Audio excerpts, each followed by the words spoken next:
Chelsea's PR machine is in crisis mode and everything is being done despite the house being on fire for the board giving briefings and Liam Rosenior in his press conference to come out and saying it's all not as bad as we think. Enzo Fernandez has been sanctioned with being dropped for at least 2 matches and we find out what Liam Rosenior's got to say about it, though the same can't be said for Marc Cucurella, who seemingly still has an opportunity to play. Good news about injured players coming back into the squad, and there's not a lot of good news at the moment, but at least this is something. And another PR briefing from Chelsea trying to tell us that the summer transfer window is going to be absolutely massive. Welcome, Blue Believers, to another episode of the Stamford Sync, where we are syncing up with everything Chelsea FC. And I'm back doing the news. I've had an absolutely phenomenal week recording my It's Time to Talk About podcast series, but a little bit more on that later because we've got so much to get into today. But guys, before we do get into it, if you are enjoying the content and would like to see more, please do me the distinct honour of liking and sharing the video, subscribe to the channel, or just roast me in the comments, whatever gets you through your day. Oh, I haven't said all that in a while, man. It was nice.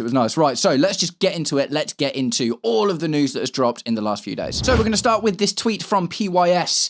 Cole Palmer has had reassurances from the Chelsea board, and why has Reece James signed a new deal? The captain must have been impressed when he discussed summer targets with the hierarchy. There are a suggestion of a shift in recruitment this summer. That part of the focus on youth stemmed from a desire to reset after money wasted on older players. João Pedro was an established Premier League player when he joined from Brighton last summer. Chelsea also considered a top international defender in January. I assume they're talking about Jeremy Jacquet there, but he does still fit the profile. So that's from The Guardian, right? That's from The Guardian. So step one is this is obviously just trying to offset a lot of the negative press that's been going on over the last few days pertaining to Enzo Fernandez, Marc Cucurella coming out and slamming the club and the model, and Enzo Fernandez in particular. Obviously, we're going to get into him in a minute. If anything, I think Marc Cucurella, what he said was more damning, but it's the manner in which Enzo Fernandez has gone about it, isn't it? So this is interesting. So Cole Palmer has had reassurances from the Chelsea board. Now this I'm not surprised about. He's got a contract until 2032, and I know a lot of people are coming out and saying, yeah, well, if a player pushes, he wants to be like, it's so unlikely that someone comes in with the money we want, which I think will be a British transfer record for Cole Palmer, 130 mil after this season that he's had. Take away the potential for a second that we haven't really seen come to light for the last couple of years since he was amazing under Mauricio Pochettino. Obviously, he's been really injury-plagued for the last few seasons, so that's a bit of a red flag in itself. His form hasn't been as incredible as it has been, so I just think, although, look, if Cole Palmer wanted to push for a move, I'm sure they'd be open to it if the right money came along, but I'm not convinced that someone's going to come in with 130 mil for Cole Palmer based on his past 2 seasons, which is really what you need to look at. Do you know what I mean? It's all fine and good being like, yeah, the potential's there. We know that, but we're not taking a gamble on spending 130 mil, so we can afford to take that risk on Cole Palmer, but other clubs, maybe not so much. The interesting thing there as well is I actually mentioned this when I was talking to Nina Hristova on my podcast series It's Time to Talk About. Go and check that out if you haven't already. Reece James signed a 6-year deal recently. So Reece James is inarguably one of the best defenders in the world on his day. Yes, the injury problems are there, but he has been fit for most of the season. In terms of Reece James signing a new deal, is it just because he's proper Chelsea, or is it because a conversation has been had about summer recruitment and summer targets? It has been coming out for a little while that Liam Rosenior has been working really closely with the sporting directors, and he's mentioned it himself in press conferences that they've got one eye firmly on the summer. And look, I know there's a lot of stuff coming out about money at the moment with agents and the losses and stuff, but every single Premier League club is in debt. Do you know what I mean? That's just normal. They operate at a loss. And without getting too far into the crazy financial ramifications of it all, debt is tax-free. Do you know what I mean? You don't pay tax on debt. So it's the Elon Musk kind of thing, isn't it? If you know anything about Elon Musk and how he manages to accrue his wealth, it looks a little bit like Chelsea doing something similar to that. Do I love it? No. Am I supporting it? No. I'm just pointing out the obvious. And there are some things to be said about the likes of Reece James signing a new deal. And it's not necessarily just because he's proper Chelsea, as we saw with Trent Alexander-Arnold, who forced his way to Real Madrid on, well, not a free. Eventually, they paid 10 mil to get him for the Club World Cup. But despite being Liverpool born and bred and a proper Liverpool boy, he still looked further afield. So look, I'm just saying that there's nuance to it, right? I'm just saying that there's nuance to it. That's all I'm saying about that. Now, we're getting into the PR-y kind of stuff here. Shift in recruitment this summer. It makes sense, I guess, to hear that we've had a focus on youth to offset the losses from Koulibaly and Raheem Sterling, and we bought Aubameyang, and going in and buying experienced players in the last couple of years. If he was free, but obviously Tosin Adarabioyo, Robert Sanchez, some of the older players in our squad are actually technically the worst ones. So I hope this is true. I can only hope that it's true. Do you know what I mean? I desperately want to see some experience come into the club in the summer, and I really hope that, I've said this a few times recently in my podcasts. Blueco are a data, self-admittedly a data-driven people with this process. Do you know what I mean? It's like the process is data-driven, and the data is telling us right now that the kids are not all right. So hopefully it makes sense to go and get some experience in the summer. And they kind of backed that up with talking about João Pedro. So the difficult thing there is João Pedro still fits the model, right? He was under 25. He will have a high sell-on value, but he was Premier League experienced at the same time. So I do think that there might be something in that, to be completely honest.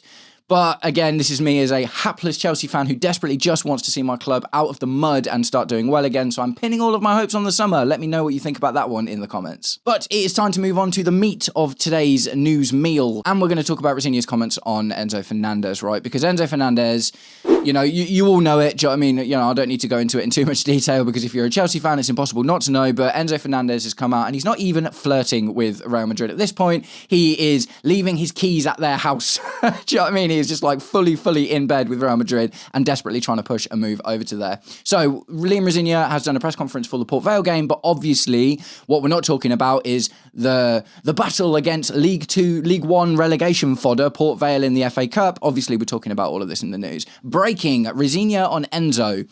As a football club with me as part of the decision, he won't be available for tomorrow's game or Manchester City next Sunday. A line was crossed in terms of our culture and what we want to build. So I think there's a huge amount of stuff to point out here. Liam Rosenior seems to be trusted a lot more than Enzo Maresca was in terms of being part of the decision-making profile of the sporting hierarchy, the sporting directors and all of that. That's probably because he's the company guy and he's been working for them for a little while, and Enzo Maresca obviously wanted to do things a little bit differently. So not just in terms of like transfers and vision and whatever, like we're seeing him be involved in decisions like this, which I do think is quite important. Enzo Fernandez has basically been benched for not even benched. He's, I don't even know if he'll be on the bench for the next two games. Probably not. The Port Vale one is not a surprise, so that's kind of a free hit, isn't it, really? But the Man City game is absolutely huge, and for us to go in without him says two things. It says that they are punishing him. He is being sanctioned at the end of the day, and it also says that despite the abject nature of the last few performances and how important the rest of these games are to our season, we are going to trust the likes of Romeo Lavia, Andre Santos, and potentially Dario Rasugo to come in and fill that spot. So it's interesting. And like I say, I do just find it interesting in particular that Liam Rosenior has been factored into that decision. Liam Rosenior continued. Enzo, firstly, as a character, a person and a player, I have the utmost respect. He's frustrated because he wants us to be successful. In terms of the decision, it's not all about me or the sporting directors, the ownership, the players. We are aligned in our decision. The door is not closed on Enzo. It's a sanction. You have to protect the culture, and in terms of that, a line was crossed. So I do think this highlights some issues with Enzo Fernandez, if I'm being completely honest. Like, 100%, anyone that's like, the club's a mess, the owners are a nightmare, like, I'm with you. Do you know what I mean? I'm 100% with you on all of that. It is plain there to see for everyone. This isn't me, like, backing the ownership at all. But what I am doing is, like, highlighting the story of Enzo Fernandez, right? If we look at... So Enzo Fernandez was backed by the club when he made the silly decision to broadcast that video, right? That video after the World Cup about the French players and stuff. The club supported him and got him back into the side and did what they could to help him rehabilitate his image. And obviously there were a lot of French African players in our squad and still are at the time that video came out. So some bridges could nearly have been burned. Do you know what I mean? So that's thing number one. That's the most obvious one. The other thing that I think we need to bear in mind was the nature of the move from Benfica in the first place. He pushed Benfica really, really hard, albeit only being there for 6 months to accept this offer from Chelsea, and we don't know what went on behind there.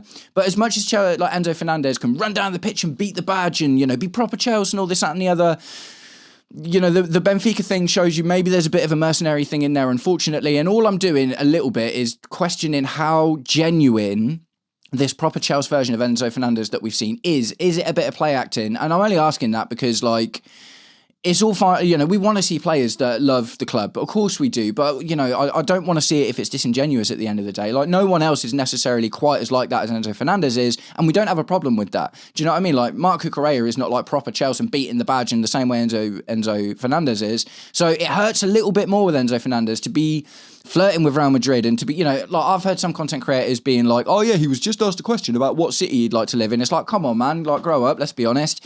He was asked about what city he wants to live in because it is easier to get a response from him for that question than it is to ask him. Because if you say, Enzo, do you want to go to Real Madrid? He can't say yes. Do you know what I mean? He literally can't say yes. So in that respect, obviously he's been doing these interviews with, Argentine and Spanish media, and they are finding ways to ask questions to get these answers out of him for interpretation. They know what they're doing. It's not an innocent question just about where you'd like to live one day. Do you know what I mean? It's like, come on, man.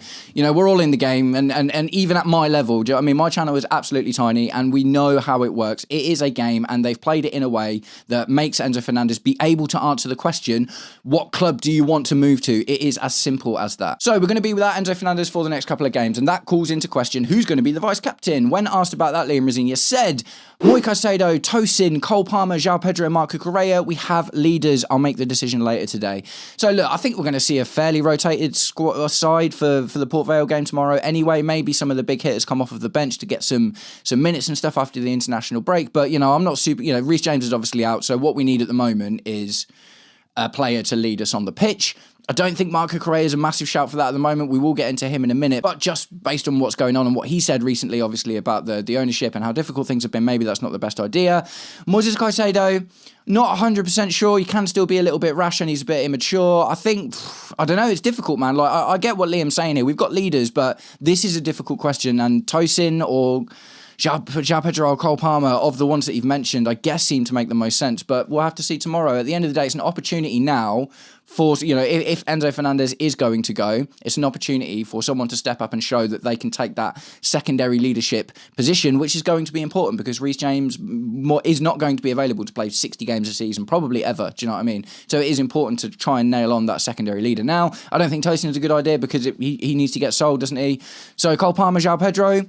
Let me know what you think about it, guys. Out of those 5 that has been mentioned, who would you, like Liam Rosenior said, who would you have as the vice-captain going forward? So that's a lot about Enzo Fernandez, but let's move on to Marc Cucurella, the fiery Marc Cucurella. And this one devastated me particularly. Like, if you've been watching my channel for a while, you'll know that I'm sort of indifferent on Enzo Fernandez. Don't get me wrong, I think his output is great and I think that he's grown in his leadership qualities and stuff, but I've always had questions about his tactical fit with our team. I think he has a bit of positional identity crisis. Is he a 10? Is he an 8? Is he a 6? And he's been here for 3+ years now, and we still haven't really answered that question. Do you know what I mean? So for me, if Enzo goes, I won't be devastated, but I'd also be happy to keep him if we can turn things around. Marc Cucurella, on the other hand, been my favourite Chelsea player for the last few seasons, man. I love his attitude, his doggedness. He can score goals when he's asked upon. He winds people up a little bit of the dark arts. He's such a fun player to watch. He's so versatile. He's and the thing is, he doesn't have the same kind of positional crisis as Enzo Fernandez does. It's not where is he best. It's he's obviously best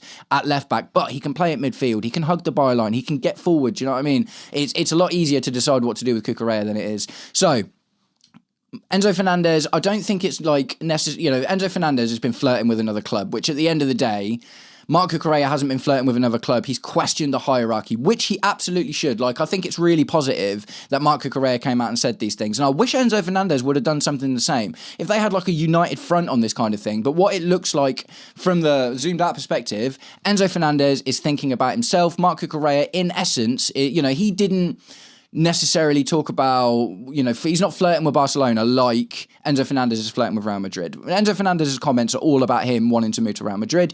Marc Cucurella is calling out what's going on in the club, why it's not working, why the season's been so difficult. So look, we're talking about 2 really different things here, but it still hurt because he's my favourite player.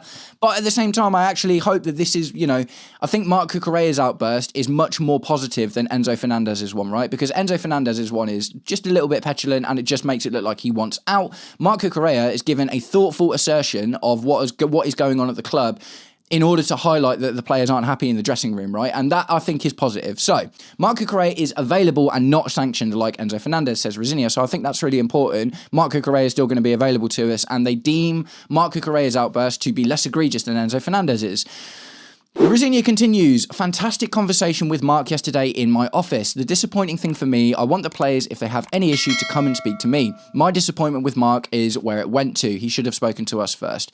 Look, I believe that Marc Cucurella didn't sit down with Enzo Fernandez, with Liam Rosenior and be like, do you know what, Liam, this isn't working. Because at the end of the day, that probably wouldn't have gone anywhere. Do you know what I mean? Like, it is less likely that Marc Cucurella would have been heard in what he wanted to say, and because he highlighted the issue that the squad are facing in the press, it vindicates how the fans and the pundits and a lot of the way that we're feeling and stuff, do you know what I mean? Is like they feel that way too. So I do understand why Marc Cucurella did that. And like I say, I wish Enzo Fernandez would have done something too. This, for me, makes me hope Marc Cucurella is not as much of a foregone conclusion in terms of leaving. Enzo Fernandez, at this point, like I say, I wouldn't be sad to see him go. If the bridges can be repaired, okay, cool. But I think, I'm a bit more indifferent about Fernandez than I am Cucurella. And the fact that Cucurella hasn't been sanctioned vindicates more so what he had to say than the fact that Enzo Fernandez has been sanctioned, right? So I do think that there's something really important in there. So, guys, that's it. That's the majority of the stuff about Enzo Fernandez and Marc Cucurella. I'd love to know what you think about it in the comments.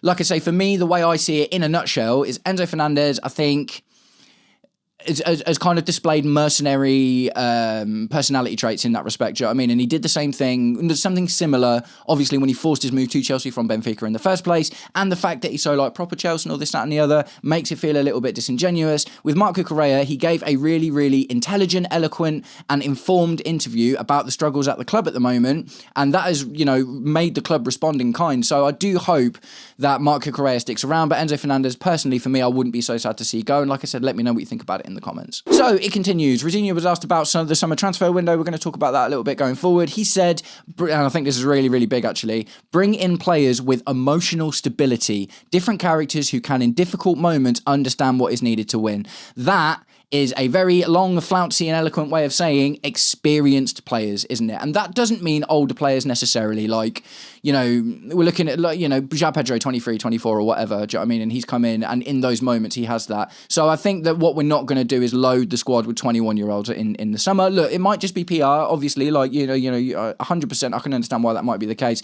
But what I think Liam Rosenior has done here in that particular answer, emotional stability, right? Who has emotional stability? Experienced and older players, characters who in difficult moments understand what it is needed to win, players who have been in big moments, in big matches before, who know how to act when the going gets tough, not players that are going to throw their toys out the pram and get red cards all the time, a la Pedro Neto, Wesley Fofana, right?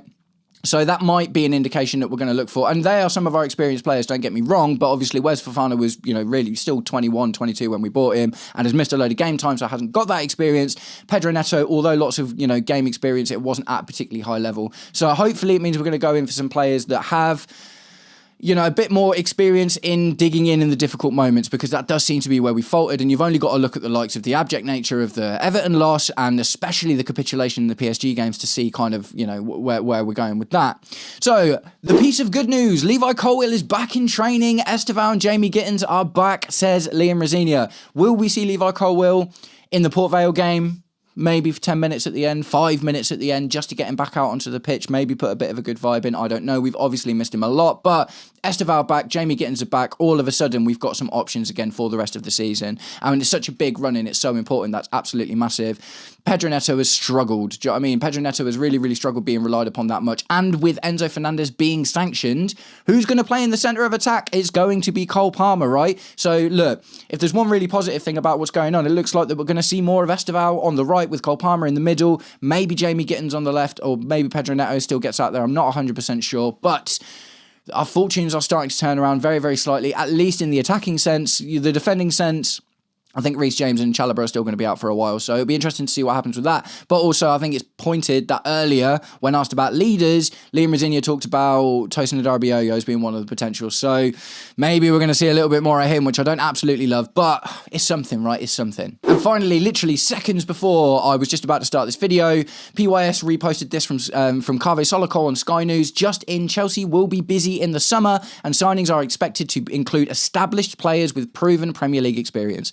Chelsea will definitely sign a centre-back and a midfielder. So the midfielder thing, look, we've got lots of midfielders at the moment, so that tells you that someone's on the way out, because we don't just add another midfielder to this squad. Whether it is an Andre Santos for profit or an Enzo Fernandez that does end up going to a Real Madrid, it looks like we're going to bring in a first-team midfielder. Obviously, Elliot Anderson has been talked about a lot, and he is a player that I really, really like. He's going to be super expensive, and that probably will only go up after the World Cup if he performs well. But the PR machine for the summer it's happening, it's starting, right? And the early signs are they are talking about experience. So look, Are they just saying all of this and we're actually just going to go in and buy 19 to 21-year-olds and fill the squad again?